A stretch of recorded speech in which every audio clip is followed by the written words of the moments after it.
Well, hello, everybody. Welcome back to our conversation. I'm Colm.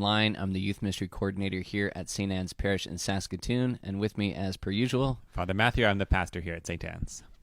So, just a regular week, nothing going on, Not at all. super relaxed, not busy. Oh, yeah. That's completely not true. Yeah. But welcome to Holy Week, Yeah. where parish staff slightly lose their mind for the benefit of all. But Well, we're getting through it. I think, we felt pretty good. No one's. Oh, yeah.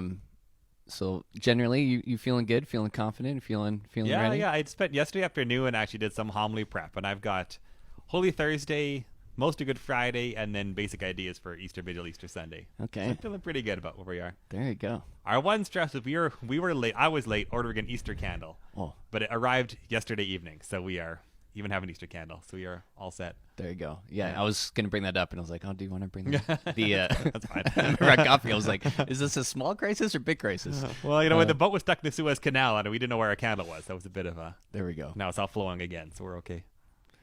That's pretty awesome. I realized for the first 3 days of that whole boat thing, I had my canals mixed up, and I was like trying to teach my daughter about it, and I was totally talking like it was Panama. Oh, and no. I was like, oh, wait, that's the other one. Not the same one.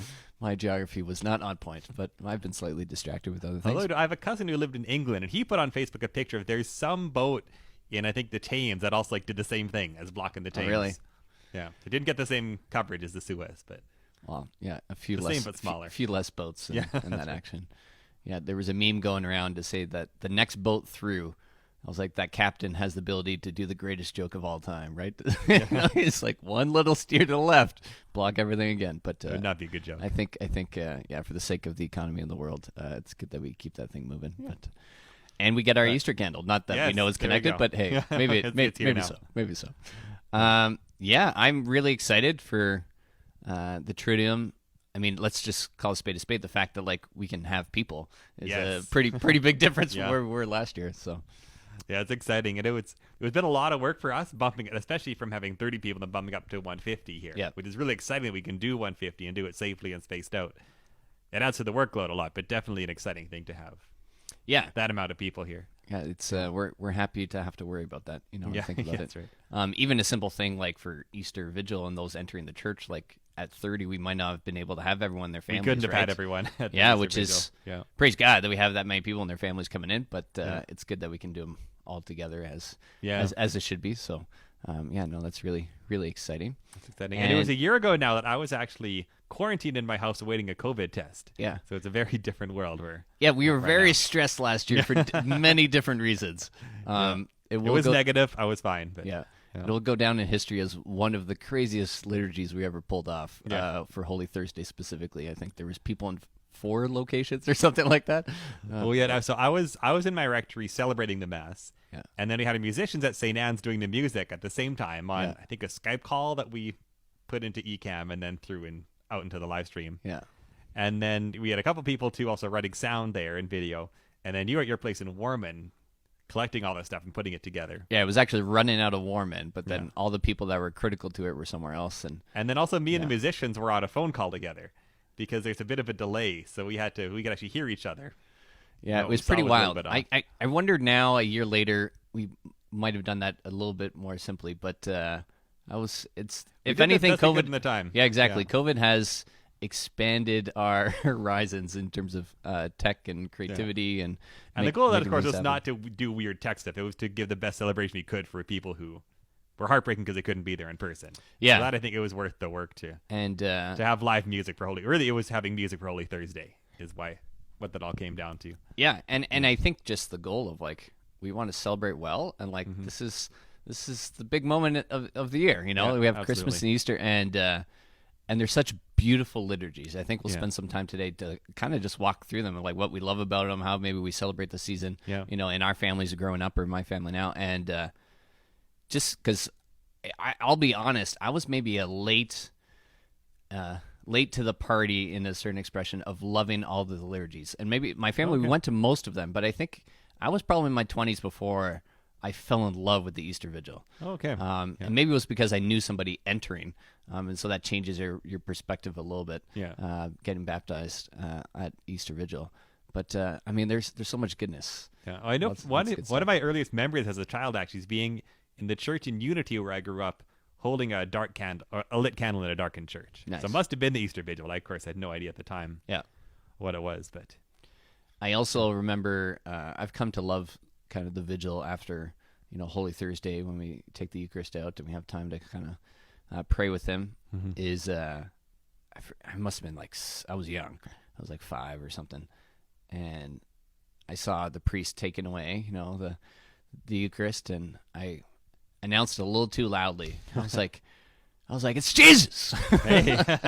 And which was like, hey, that's great. It's good that I understand that, but I was reprimanded quite loudly from individuals in my family. I'm like, this is a prayerful time to go in there, but I think they were happy I knew it was Jesus, but they thought maybe wrecked a little bit of the prayerful experience of this 5-year-old screaming. I would not mind if a kid yelled that during the procession. Feel free, especially if you're proclaiming the name of Jesus. Oh yeah, I mean, there's other things I would not enjoy quite so much. We'll let it ride go, but and it actually led to like a really good conversation of like my mom teaching me like what was going on, because I think I was like angry of like you're taking Jesus away. Exactly. Like, where's it going? That's fair. And so that was like, oh, this is the idea, right, of kind of connected into the garden, and that's pretty cool. I love our little setup we have in the hall here, the like almost garden-like a little bit. Yeah, we're gonna have an altar repose will be in the hall this year. Normally we put it in our Eucharistic chapel, but it's rather small. Yeah, so we have room for lots of people to be there and pray and space out. So I'll be taking from the church into the hall. Yeah, for the altar of repose. So maybe we'll divide it in the Triduum. We're not spending tons of time, I guess, on the homily from Passion Sunday, Palm Sunday. And a couple of reasons for that. One is it's always quite short, and it says in the liturgical book, like in the missal that I use, it says a brief homily is given if appropriate, or silence. So it really, like, the homily is not meant to be an essential part of Passion Sunday, because really we've got first the entrance with the palms is a big focus. And then the reading of the Passion narrative is a big focus. I think on behalf of all parents who have young kids and that kind of stuff, we appreciate that restraint. It was still good to get something. And it really, the main part of the homily was just opening up a little bit more reflection on the story we just hear. It's hard to add to what you've heard in the Passion narrative. As something we're quite familiar with. But there's probably more than one nugget, but the one thing I really liked, and I guess we essentially double down on this, going into Good Friday, have another run, was that line that you said of talking about that it was the death of Jesus specifically that made that centurion proclaim. Yeah, and Mark says even when the centurion saw that Jesus died in this way, he said, truly this man was God's son. Yeah. Anyways, I love that, right? That the idea of that. Just a random thing that popped in my head was sometimes how people die can often be very powerful, and that experience of how we journey through it. And not that we all get to choose that, but the story that comes to my mind, which happened around kind of this Easter season many years ago, was St. John Paul II and how he died. Yeah. And even the last public time I think he was out, when he tried to do his Wednesday audience and he goes up to the window, trying to speak. Yeah. He wanted to talk to his people. And so frustrated. You could see it on his face. And then having to essentially admit that this was no longer possible, and then his last days there, I thought that I was like, there was such a strength and beauty to him and how he chose to die, and he said a lot in that moment. Yeah. It's just that image just popped to my mind as we brought that up. Yeah, it makes me think too. I was reading with the little book group again, a book by Ron Rolheiser recently, and he was talked about at the call at end of life being to give your death away. He said for a lot of life is giving your life away for others, but then at the end of life it's giving your death away. And just that image has really stuck with me. Yeah. And I think of some of the deaths I've been around, when a person is able to go into it with peace, I guess, like there's a real beauty to it, and there's a lot of holiness in those moments. Yeah, and I guess we see that this weekend in a very, very obvious way, but so I think we'll just go through each kind of part of the Triduum and maybe highlights and things that we like and love. But I want to throw out a first question, besides knowing that you're quite busy, is what is it like from the other side, from the side of a man wearing the collar, of going through the Triduum? What kind of experience is that to you? No, thanks for the question. It is my favorite time of year. I will say that, and this year will be a little bit different just because we're offering more liturgies than usual to give more people a chance to celebrate. Like normally we have 1,000 people here on Good Friday, and even with 2 liturgies. The most we can get in is 300 for those 2. So, but normally what it's like I really like to pray my way through the Triduum. And so I really do, especially starting Holy Thursday, set aside anything that's not essential. Like I try to make just kind of a retreat of it. So all of my work is either preparing for the liturgies, celebrating the liturgies, and that's about it actually as I'm going through them. So I like to do that a lot. And I had this practice actually even as a kid. My family, when I was young, would actually go on a family retreat for the Triduum. It was at Queen's House back in the days. We've been in the I've heard of these famous 80s retreats. and 90s, yeah. And as a kid, it was a beautiful thing because it really taught me that this is a really unique weekend, not like any other weekend. And everything there was about focusing in on those different days. So I kind of built that in me of these are days you set a time for other things, or set other things aside only for the celebrations. And I also really like to focus in on each day at a time, like Holy Thursday, focusing in on Last Supper, Jesus in the garden, and then Good Friday, the death, Holy Saturday, just kind of the emptiness, the waiting, and then the resurrection. But what I find is different now as a priest is I can't separate it out that much anymore because I need to be, on Holy Thursday, I'm already planning for Easter Sunday. So my mind is not as focused on each day. But in a way I found it's interesting too, because that, I guess it now ties it all together. And I'm thinking about Holy Thursday in terms of the resurrection and Good Friday in terms of the resurrection. So it kind of pulls them together now. Because you kind of see where it's going. Yeah, Not like we know where it's going. Spoilers, but like, yeah, you have in my mind, it pulls it all together. Yeah, your lens is there because, I mean, I see it both ways. Is sometimes it's like you want each day to be holy and unique in its own right, but and that's what I'll say. I had appreciated the Triduum maybe later in life is when I started to see the connection, because there was many years, I think probably my teens to early 20s, when I wasn't consistently going to the Easter Vigil. Right. Yeah. And it was like, and then I started going back and I was like, oh, like this is like, they're connected. Yeah. They flow in and, and it's fine. Many people for lots of practical reasons sometimes can't, but, I encourage, I was like, if you've never gone to try to experience one, maybe because of limits this year, maybe that's not possible. But you can watch them all. We can watch it. We're live streaming this year, which is going to be exciting. And especially if you have little kids and you have to be at home, it's like, you can try to watch it. And even just for, we never have shame as the years when we'd have to bring our kids, because I was a sponsor. We're helping out people at the Easter Vigil. And I was like, well, I got a 1 or 2 year old is like, we brought them with pillows. They came with their pajamas. Kids fall asleep. My daughter, I think it was like 3 years ago, she's like, I'm awake. I'm good. I'm not going to fall asleep. And it was like, we didn't even get to the lights on in the church and she was dead asleep. But she always wakes up for the party at the end. So, I think it might be your kid 1 year too. I think it was maybe Ezra. They were there, and it was in the first Genesis account. And the reading said something about God is creating all these things. It actually has the phrase like the sea monsters or the monsters of the deep. And I hear this little voice like, monsters? Oh, Ezra's still awake. There you go. And he's listening, which I appreciate. There you go. You tuned him right in. He's like, oh. That word got him. There you go. Yeah, it's a beautiful experience, and I think it's good. Even you just shared you trying to make the retreat. It's like, okay, maybe I'll hold back on that email or non-urgent thing to send to Father Ben on. I'm not doing emails on the Triduum. But and I think that's good to know. I think sometimes be able to like, this is as much an experience for yourself, right? To still celebrate. And I love how you kind of like have taken kind of a little bit of your family story of it, and it's how it's kind of blended into your priesthood. That's pretty neat. Yeah. So then maybe we could talk through day by day, because I like the point you made too that they are all connected, and that's even like liturgically, Holy Thursday, Good Friday, Easter Vigil are all like one liturgy. It's essentially one, yeah. And that's why it's the end of Holy Thursday, it ends in silence, and then Good Friday begins in silence. We're just sort of carrying on. Yeah, ends in silence, and then the Easter Vigil begins in darkness, and then we have the final blessing only at the end of the Easter Vigil. I think that's such a like simple point. But a lot of people don't realize like the idea that like essentially it is one, it's one liturgy, and they're like, oh, okay, so it makes sense if you silence on one and silence on the other, Like if you only watch Empire Strikes Back, like it's fun, but you're not getting the whole picture, right? We can find Good Friday as Empire Strikes Back. I guess they both end on it, but it was you do. Sad. No, that is true.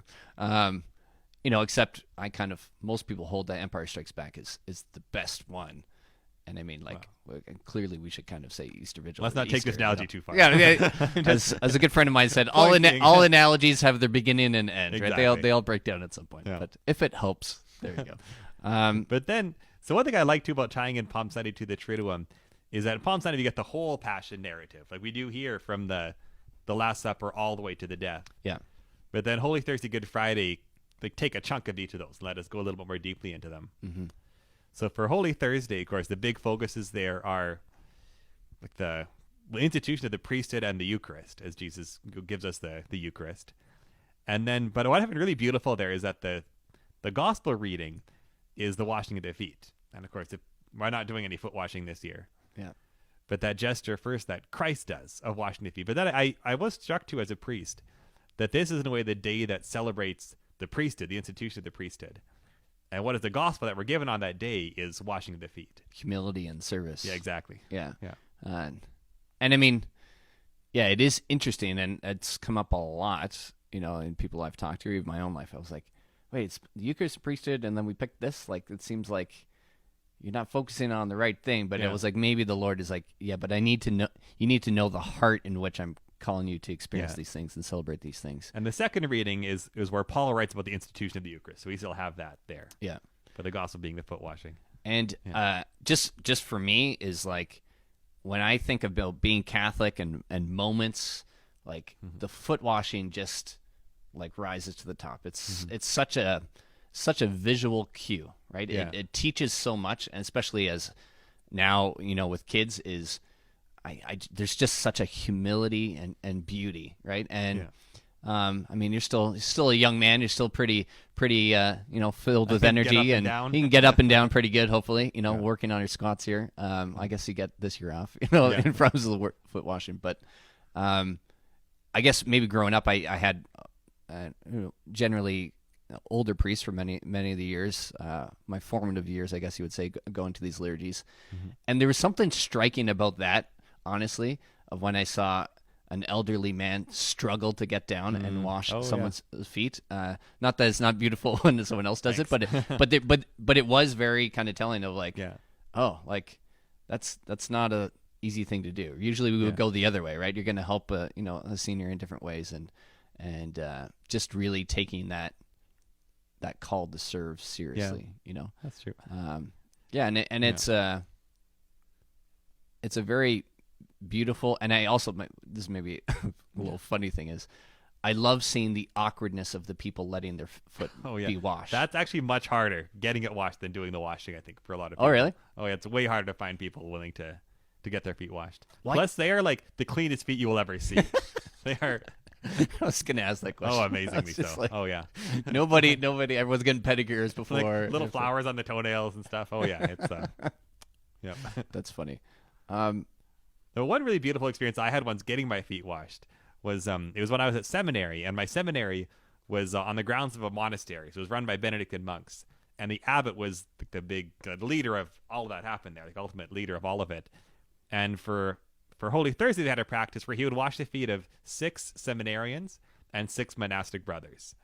So bringing together the people from both, the ones who he is like the boss of all of us, but there he is at that moment, kind of washing all of our feet. Yeah, no, it's a beautiful visual, and I've just loved over the years. I think our parishes have kind of expanded the idea of like who we pick and go, right? Where sometimes you'll have, a whole spectrum of people. You have kids, you'll have adults, you have seniors. It's just it's a beautiful thing, right? To say that God has come to serve all of us, but then yourself, anyways. When I see that, I was like you're being an example to us, right? To say like this is what God is calling us to, and if you can do it, so can we. Right? Or really kind of being a representative of Christ, who's the example for all of us. Yeah, right? Being the sign of that. Yeah, it's just kind of, it staggers down kind of that way, and it's also maybe one of the ones that when I think about being Catholic, that if you had no idea of our faith and our story, that would come off as a really weird kind of ritual, like it's and even going back to a little bit of what you're talking about on Palm Sunday of like what the story of our God, that willing to be humiliated and die in this way is so telling, right? This is another example of that, right? Where some of us think of this almighty, this aloof kind of God, like this would not be an action that type of God would do, right? So it says a lot to me about who our God is. Yeah, and he is almighty, and he is that humble and loving at the same time. Yeah, you can hold both at the same time. It makes me think, like, as we talk, especially think of, the abbot is like the boss of the monastery washing our feet. Like, what if, say, like Jeff Bezos were to wash the feet of his Amazon workplace employees? Like, because it just shows that what we see leadership as, right? Leadership as serving those who are most in need of it. Jeff Bezos, calling you out. We'll tag him and see what's going on. But it is interesting. Like, yeah, I'm just thinking on that. That's an interesting line of sometimes we almost have suspicious eyes so much in our culture that if leaders sometimes do a very humble act, we almost question it. Yeah. I'd say like, oh, you're just trying just for show, or just going in there. And that, I don't know. It can be. And it definitely that happens. But like, it saddens me a little bit too, that maybe is this so abnormal, this approach to this idea of being a servant first, a servant leader, that we question it every time we would maybe see it. So I think it's good that we have these reminders and actions, right, to practice and kind of point us to say. But it's a good point too that, like, if the priest is the big jerk all the time and then washes people's feet, like, he's missing the point of what the symbol is. So we could also use a symbol badly as well if we miss the real point of it. Yeah, and I don't know. I mean, I haven't been on that end of it, but I mean, it must be kind of like a bit of a call to account of your heart when you're there washing people's feet. Like, I don't know what's going in your mind going through that, Yeah. It's a humbling posture to be in, for sure. Yeah. So we've got that. And then another thing that I do love about Holy Thursday you mentioned already is when you move from there into the time of adoration. And I always think of that in terms of when Jesus says, when he's in the garden, could you not watch 1 hour with me? Yeah. And the disciples all fall asleep rather than being there with him. And so that's really the challenge that I put out to myself and to the parishioners on Holy Thursday is, can we give that Lord 1 more hour on Holy Thursday, right? Instead of going home and doing whatever we would do to come back to the church and take some time in prayer with our Lord. Yeah. And even, I mean, you expand that even just for the whole Lent, right? And we had that little tree of life that was bare bones that's slowly, it's blooming up, which is good, is just that idea of like holding vigil, right? And being there. And I've always loved like these silent connections I have when I see other parishioners there, when I come at 10 o'clock or whatever, and it's just like, we're in this together. We won't abandon our Lord, like it's, we've heard the story, we've seen what happened, to say like, we're called to be faithful and to draw near. And maybe I've often think of that too, of who are the people or the situations that maybe sometimes it could be easy to lean away from. Yeah. But the Lord is maybe calling me to draw closer to them or to be with them in their time of need. I often think about that on Holy Thursday, right? Like, where are the spaces, where are the people that maybe I'm not holding vigil with, that I need. And that's a great thing this year when we're so apart. Yeah. It's a great thing to keep in mind. Yeah, for sure. Yeah. So if you go to sanus.ca and go to our little sign up link tab, I think there's still spots. Yeah, I haven't there's checked. spots left. Yeah. But it's just because we got to kind of control numbers or whatever. But it'll be in the hall, and so if you've never done that before, we invite you. It'd be a really, really cool experience. Yeah, roughly from 9 to 12 there's sign up spots to come and take time in prayer. Awesome. And so that's Holy Thursday. Moving on to Good Friday. There you go. The Empire Strikes Back of the Triduum. Oh my God! We're not gonna let that go. We're ready that already. Yeah. But a few things that I love about that. First, the fact that it begins totally in silence. And the same way that the Holy Thursday ends. And then as a priest, I walk in and go prostrate on the floor in front of the crucifix and the altar. Yeah, it's powerful. And the first time I ever did that, like formally in a church anyway, was when I was ordained. So then it always brings me back to that moment as well. Oh, yeah. I never thought of that. Yeah. Yeah, that would be pretty amazing. Where was your first Good Friday as a priest? St. Philip? St. Philip Neri. Yeah. And that just so happened that at that point I was the associate pastor. So normally the pastor would do most of those. But there was he was also the vicar general. And there was a priest out in the country who had suddenly gotten sick and we needed someone to fill in. So the vicar general just took off and suddenly I was this rookie priest trying to figure out how to do all these things. Thrown in the deep end. I loved it. Yeah, they're a great community there to help me through it as well. Well, that's awesome. Yeah. I've never thought of that about the ordination. That's a neat tie back. Oh, yeah. Again, I haven't experienced this, so I wouldn't think about that. You go. But I do know that's, again, I go back to like the washing the feet, especially as a young man and boys. I was like, look at that, right? A sign of of strength is knowing when to bow down and prostrate, right? Something is greater than yourself and what has been done. And I guess jumping forward a little bit, Good Friday, the ones that jump out to me, I mean, I love the whole thing, but is the intentions. Yeah, that's a beautiful part too. That's often it's drawn out. Sometimes as a kid, you're like, man, we're praying for everything. Wow, yeah. But then as I grew older, I was like, we're praying for everything. There's something powerful that on this day is like, we are going to collect, all of these intentions, right?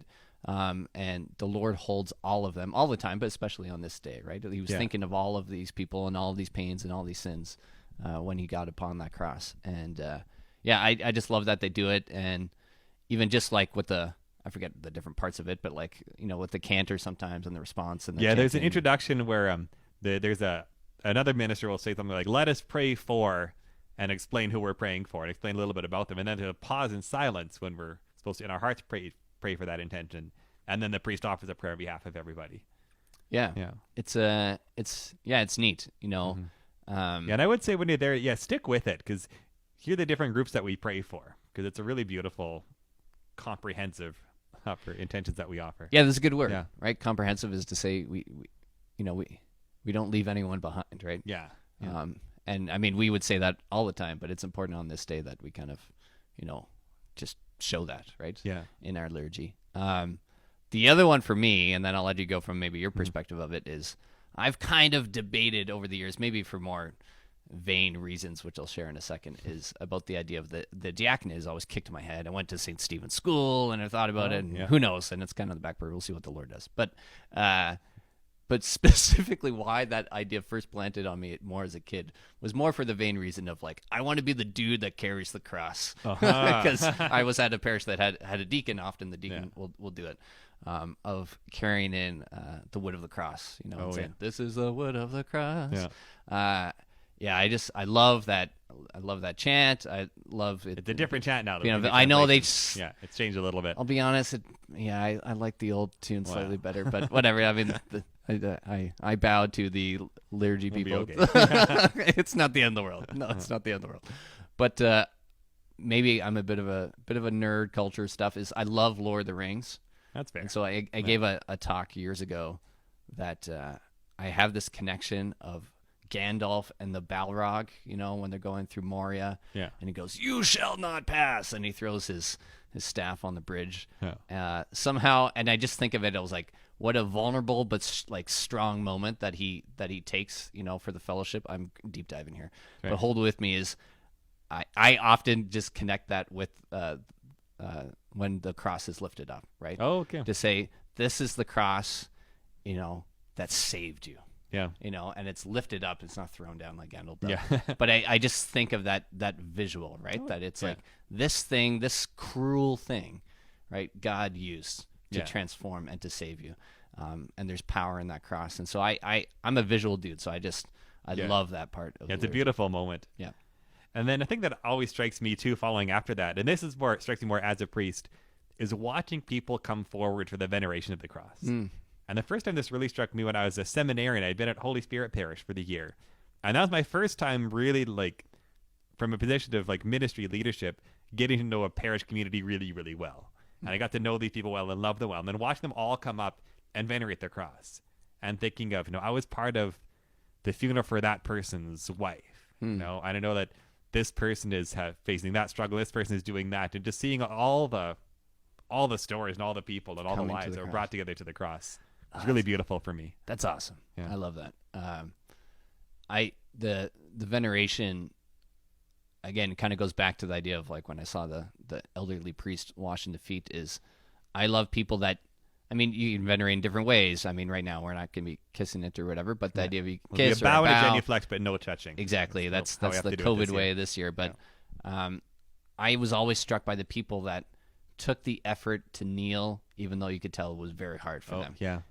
And not begrudging people that don't, but I was really caught off. I remember this one year specifically, I have an image of a elderly woman who use the usher for support, right? To get down on her knees and to get there. Like, it was like she had to do it. Yeah. And, it really stuck with me. I have a whole other story about another thing about me carrying a cross at some point that connects to an elderly woman, and what they were willing to do. And that just always caught. It was like, this is your Lord, you know? And, the other thing of the veneration is I love, and sometimes it's practical because we're trying to, like, it's a little bit of crowd control sometimes to go, is when families come together as a whole unit. And I don't know, I kind of took it for granted for many years, but then when we were starting to have a family, I was like, there's something beautiful that it's like, what's the idea of, you know, Joshua, as for me and my house, we will serve the Lord. And there's something about that comes to my mind when, you know, a whole family kind of approaches. Oh, yeah. Yeah. That's beautiful. Actually, that's a good thought, because I was just thinking practically, I was thinking I want people to, like, space out and keep distance. But they can come together as a family, because families are bubbled already. In their own bubble. Yeah, so to gather on the cross together. Yeah, there you go. Beautiful. It's a neat thing to go. The other, I love this tension, and sometimes you'll see different parishes of sometimes where the veneration happens. I love when we keep it right in the middle, and it takes forever sometimes. And you're like, the kids are balanced, but the choir is sometimes singing hymns, and I remember sometimes being anxious as a kid, and my mom was like, "This is the cross." Yeah, you know, it's worth. You can be, you know, uncomfortable and you want to jump out of your seat a little bit, like, but we're waiting our turn to go, and sometimes we got to wander around and go to the back, and I get all that stuff, but there is something about that, right? Of I'm a very impatient personality, so this sometimes being forced to wait and slow down it's a good exercise. Not always easy. I know for some families, you know, it's a struggle, but it is beautiful to say, like, we're going to take time here. We're not going to rush through this. Yeah, I love that. Yeah, absolutely. And it's interesting to me that Good Friday is such a popular day to go. Like, it's usually the biggest one of the Triduum, because it's such a hard liturgy. But I think there's a sense it's okay that it's hard. Mm-hmm. Yeah, makes me think of, like, Ash Wednesday often is also very full, right? That's true. I wonder if there's connections there. Yeah. And then too, I love that we end Good Friday with communion. And sometimes this is a controversial thing, and there are some places that we're just not going to do that, even though it's in the book. Like, it's not an optional part to do communion or not. People sometimes do weird things. But what I love about that is it does show us that, like, even here the Lord is still with us. Like, we're not actually abandoned. We're not actually lost. Like, He's still with us. So we still receive our Lord there as well. I like that. Yeah. I like that. Got nothing to add. I agree. And then Easter Vigil, the big one. And so I did mention earlier, like, one of my earliest memories as a child is holding a lit candle in a dark church, which must be an Easter Vigil. I just find this such a powerful time and a powerful symbol. Yeah, I love all of it. Yeah. As a kid, and now, you know, with young children, being outside sometimes in the cold, you know, with the winter jackets over the suit or whatever you're trying to do not to freeze, because sometimes it's still pretty cold in April. Yeah. And having the holy fire. It's just beautiful, and coming in, and why am I blanking on what's the prayer? The Exalted. The Exalted. Yeah. That's beautiful. That's just one of my favorite prayers, right? And how it's sung. And one of my favorite things in the New Translation, it has the line, "Let this holy building shake with joy." Like, that's Easter to me. Just that line right there is just profound. It's a powerful thing, right? Yeah. It should even shake the foundations. I mean, if we're ripping curtains in the temple, right? There you go. It could shake a little church in Saskatoon. Although on the topic of the holy fire, we built in our parking lot a spot specifically for a holy fire pit to use for Easter. Built it 2 years ago. Couldn't use it last year. Can't use it this year.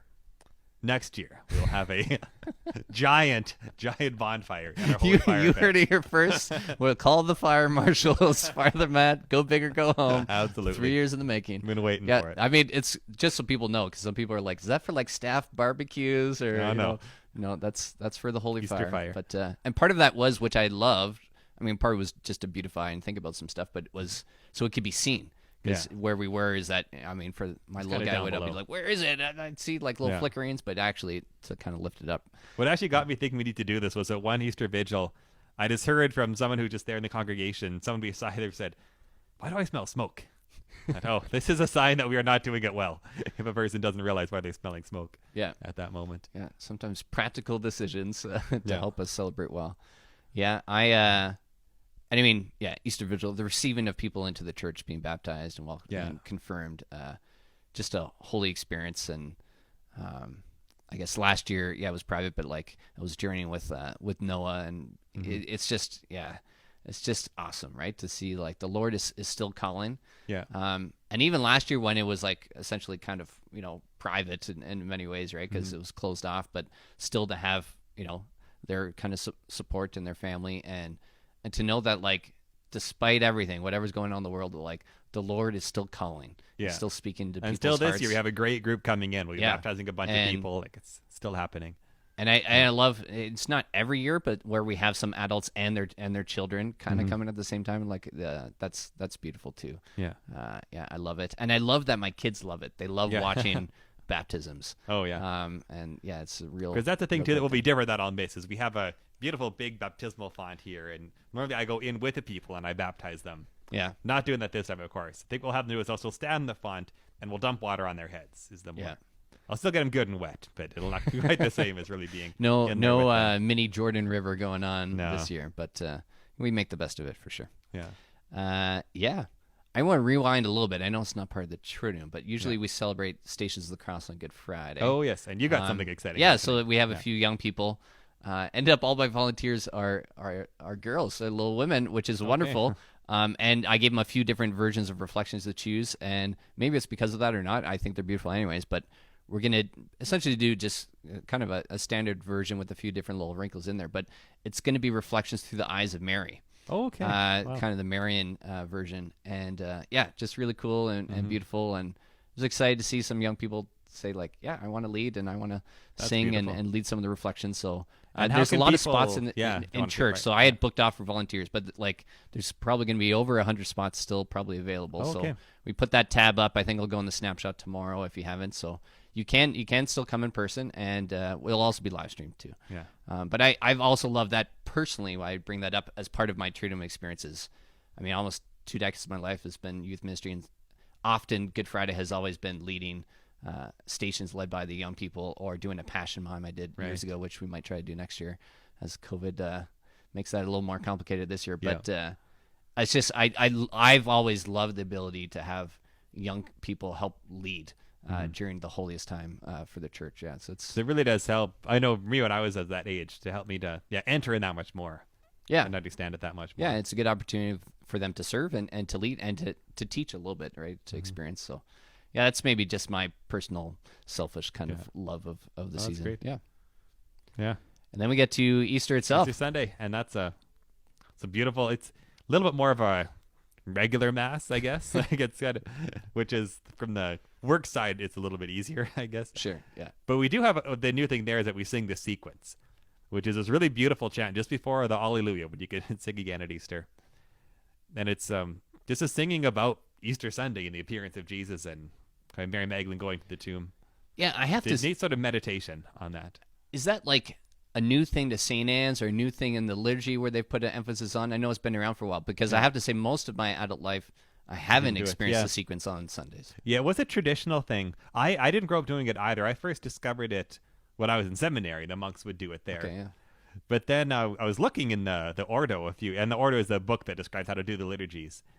And it mentioned like there's several sequences. There's also a sequence for for Corpus Christi, there's one for Holy Trinity. All those big days have sequences. Pentecost, there's one. They're all optional, except technically the Easter and also Pentecost ones are not optional. They should be done. Okay. And so when I saw that, I thought, like, great, here we go. And we talked to our choirs, and it was a challenge for them to learn how to do it and to find one that worked well. Sure. But they put in the work, and it's really it is beautiful very beautiful addition. Yeah, it's a neat thing. And hey, we got to say the A word again, so that's great. There you go. I guess that starts the Easter Vigil, but it's coming. Yeah. It's a beautiful time, right? And it's funny. Our family used to always be like, "We're going to the Vigil and we're going Easter Sunday." And I was like, "But Jesus always rose last night. Why we got to do it a second time?" But it is a different liturgy, and it is beautiful in its own way. And I always like to say I'm all in for Jesus all my life, but like it is kind of like, I'm going to church a lot over 4 days or what, exactly. like it's true. But I was like, but it is right to do so. Yeah. As much as possible, make these days a retreat. Yeah. Like set aside other things pray, read the scriptures, celebrate the liturgies in person, online if you have to. Yeah. So a question for you, is maybe we talk about that just those last days when we wrap up, is there any other little devotions or things that you did as a family or you do now that you think helps that kind of experience over those 4 days maybe you haven't mentioned? Yeah, nothing right away. Like for myself, I just find reading the Gospels, especially the Passion narratives in those days, is really helpful. Working slowly through them. And just the practice of fasting, silence. Yeah, I haven't broken the news to my kids yet, but we're big Disney fans, and so their new things always comes out on Friday. I will not watch The Winter Soldier until Easter Sunday or Monday. One of my friends, we were texting about other stuff, and he's like, "Oh yeah, big weekend."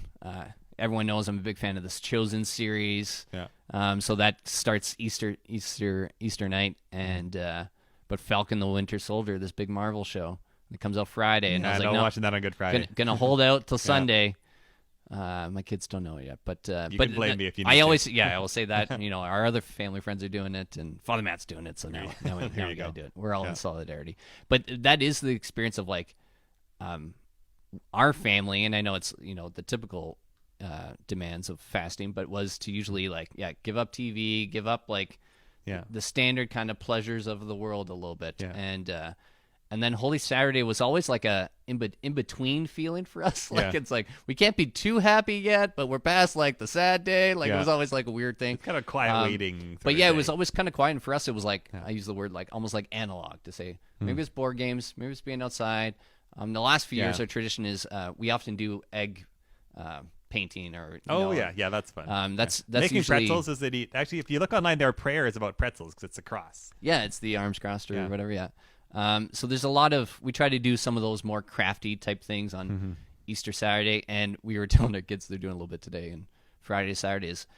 And I grew up with this. It was we literally cleaned the house.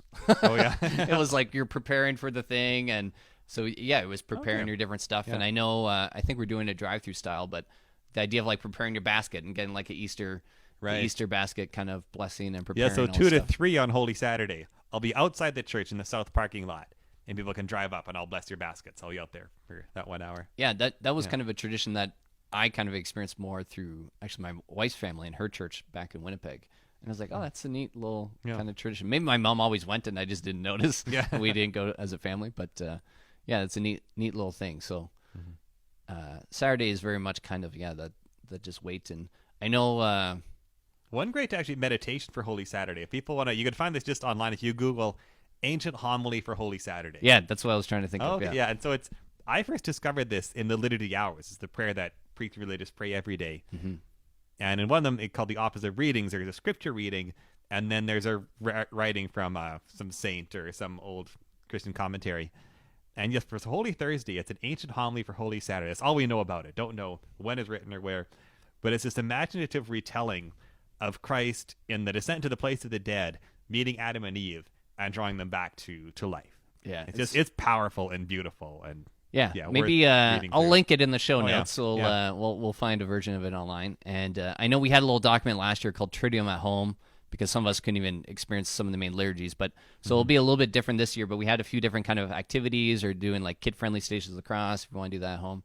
And some people did little stained glass on their windows or crafts and a few different kind of prayers. So maybe we'll put that in there and link that out because otherwise, your Saturday can kind of seem empty and waiting. So it's good to have some of these resources or prayers to kind of fill that time. Yeah. And that's it. Have a holy weekend. I'm excited to pray through it with everybody. Yeah. Pray. We're praying for you. Pray for us. Pray for all the technology and all the little details. And know that the Lord is with us. And we hope that you have a wonderful rest of your Holy Week and Triduum. And we'll see you next week in the Easter season. Amen. Great. See you later.